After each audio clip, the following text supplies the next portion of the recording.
वाला है कि बहुत ज़्यादा वसवसे आते हैं, तौबा नौज़ बिन ज़ालिक, कि अल्लाह ताला और नबी अकरम सल्लल्लाहु अलैहि वसल्लम के बारे में भी बहुत परेशान कुन वसवसे आते हैं। हज़रत अब्दुल्ला बिन अब्बास रज़ी अल्लाह ताला अन्हु, जो कि मुफस्सिर कुरान भी हैं, ये रसूलुल्लाह सल्लल्लाहु अलैहि वसल्लम के पास आए और आकर कहा कि अल्लाह के रसूल, मुझे वसवसे आ रहे हैं अल्लाह की ज़ात के बारे में, आपके बारे में। और दो अल्फाज अहादीस के अंदर जो उन्होंने बयान किए हैं, यानी कि इन वसवसात की वजह से वो इस कदर परेशानी के आलम में चले गए थे कि वो फरमाते हैं कि जिस तरह लकड़ी जलकर कोयला हो जाती है ना, मैं इस तरह हो जाऊं, या दूसरे लफ्ज़ों में मैं खुदकुशी कर लूं कि इस कदर मुझे अल्लाह के बारे में और अल्लाह के रसूल आपके बारे में मुझे वसवसे आते हैं।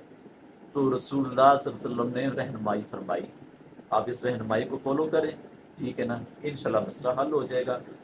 शरीयत के अंदर, दीन इस्लाम के अंदर हर मसले का हल, हर परेशानी की रहनुमाई मौजूद है। अगर आज हम परेशान हैं तो हमने उस रहनुमाई को छोड़ दिया। अब रसूलुल्लाह सल्लल्लाहु अलैहि वसल्लम ने रहनुमाई फरमाई, पहली कि सूरत अल हदीद है 28वें पारे के अंदर, 27वें पारे के अंदर, उसकी पहली 7 आयात, इसको कसरत से पढ़ना शुरू कर दें। हर नमाज के बाद पढ़ें, सुबह शाम पढ़ें, दिन में 3-4 मरतबा पढ़ें, तादाद खुद ही मुकर्रर कर लें। एक तो इस सूरत की पहली 7 आयात को पढ़ना शुरू कर दें। दूसरे नंबर के ऊपर एक दुआ है, आमनतु बिल्लाहि व रसूलिही हुवल अव्वलु वल आखिरु वज़ ज़ाहिरु वल बातिनु व हुवा बिकुल्लि शैइन अलीम। इस दुआ को भी आप कसरत से पढ़ना शुरू कर दें। चंद दिनों के अंदर अल्हम्दुलिल्लाह अल्लाह ताला आपको शिफा दे देंगे।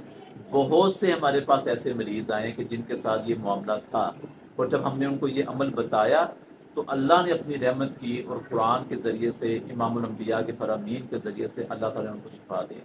तो इन दोनों आयात को, वज़ाइफ को कसरत से पढ़ लें चंद दिन, इंशाअल्लाह अल्लाह की रहमत से ये वसवसे आने बंद हो जाए।